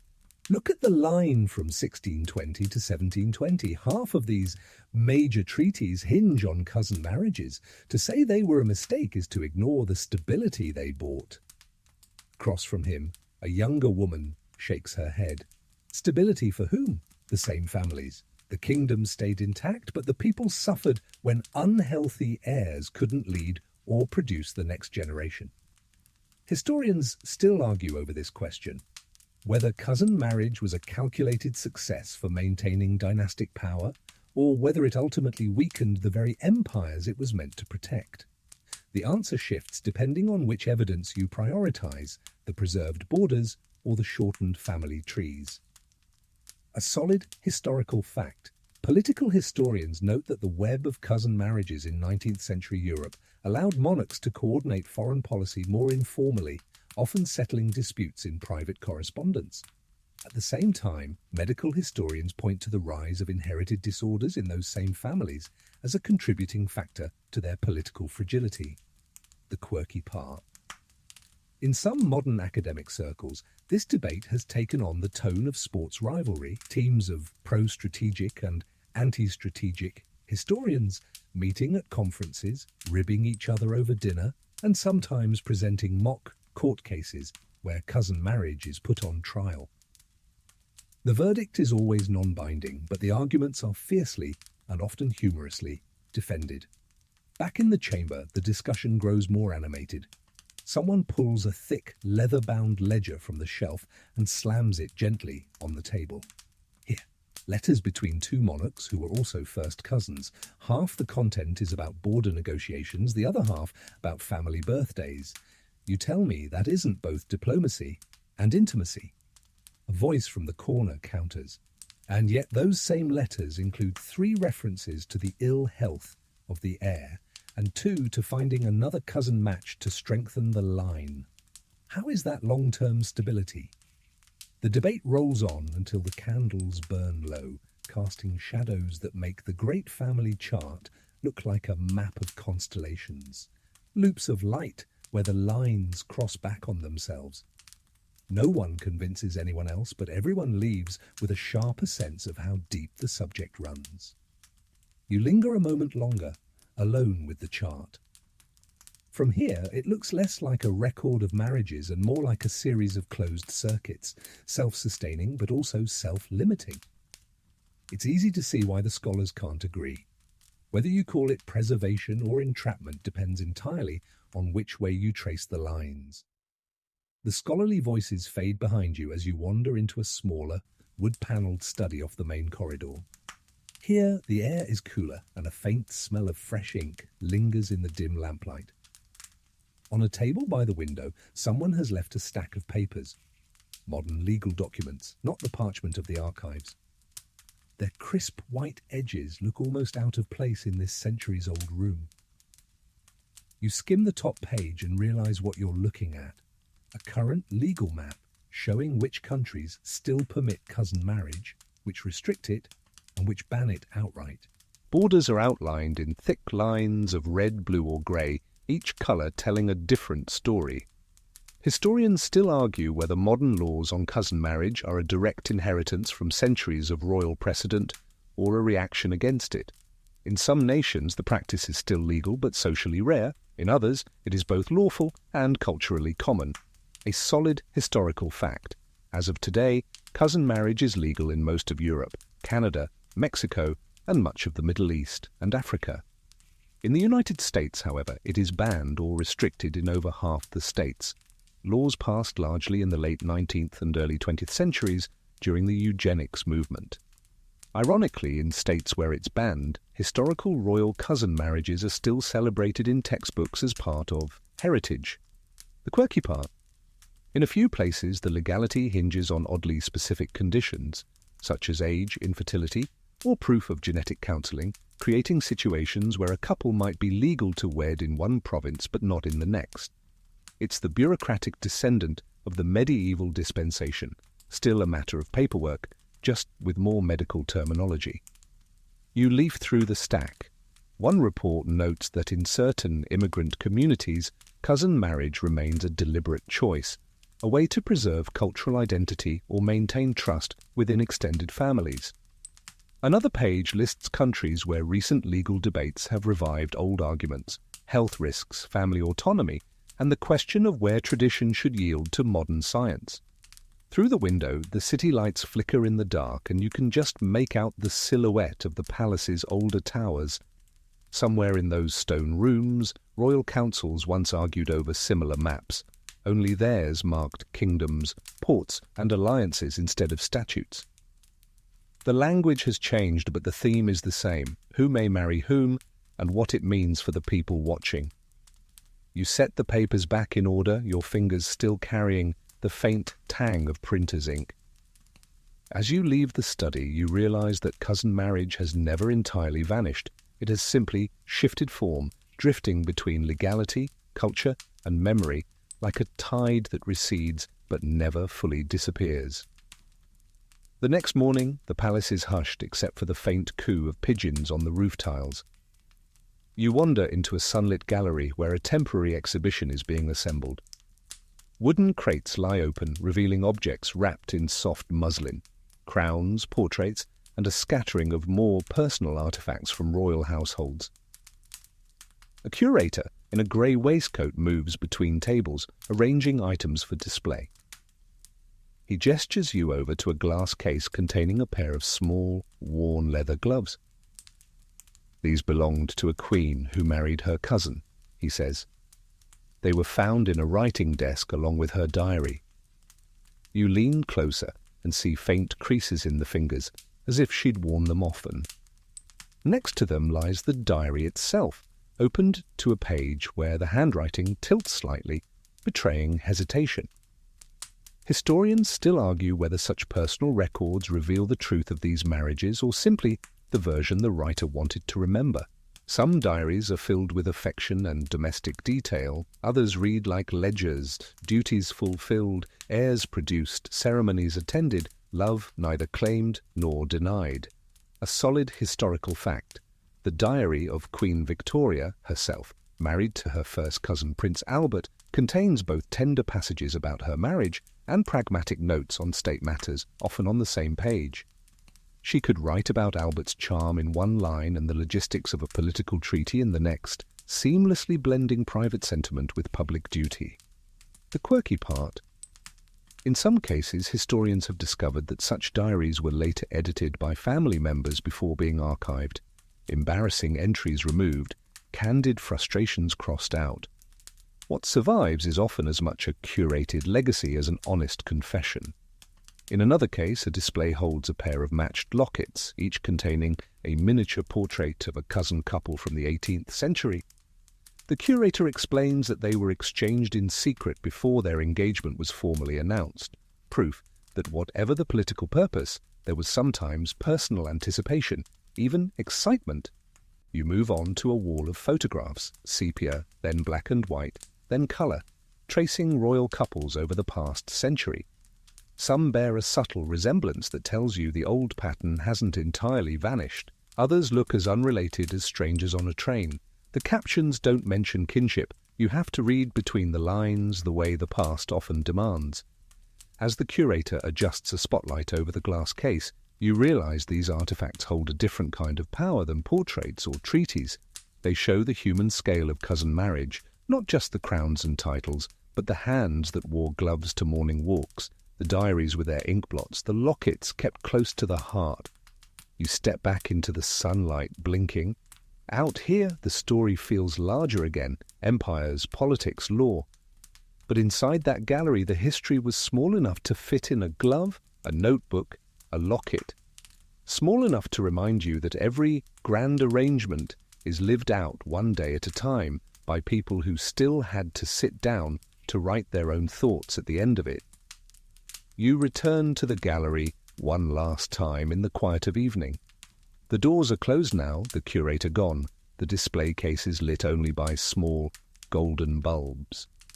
The air feels still, as though the palace itself is listening.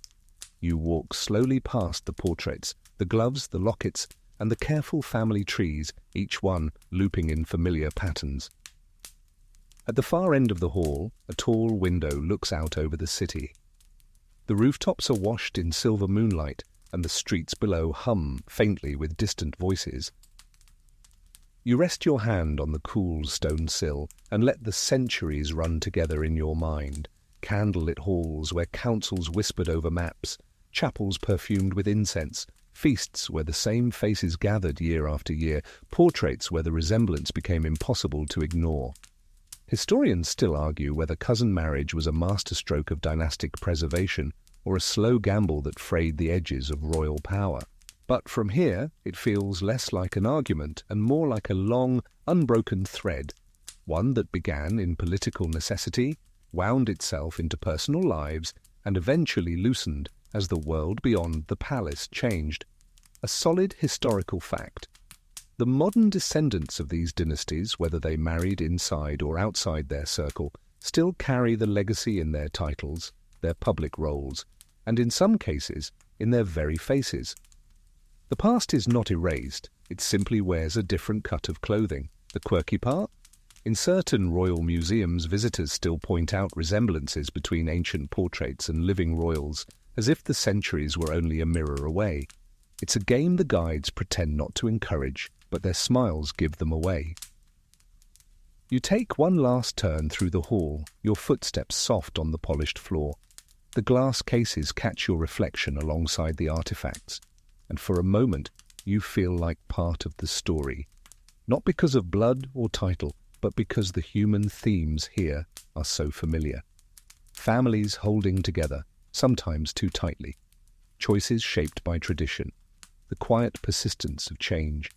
Outside, the moon hangs low over the city, bright enough to silver the tops of the palace gates. Somewhere beyond, the streets wind toward places where no one knows or cares who married whom 300 years ago. The air is cool on your face as you step out, letting the heavy doors close behind you. You think of the family tree one last time, not as a closed circle, but as something more open now, its lines stretching outward. The story is still there, in archives and portraits, in gossip and legend, but it's no longer the law of the land. The loop has been broken, or at least bent enough to let in the wider world. And as you walk away from the palace, the rhythm of your steps blends with the quieter rhythm of the city at night.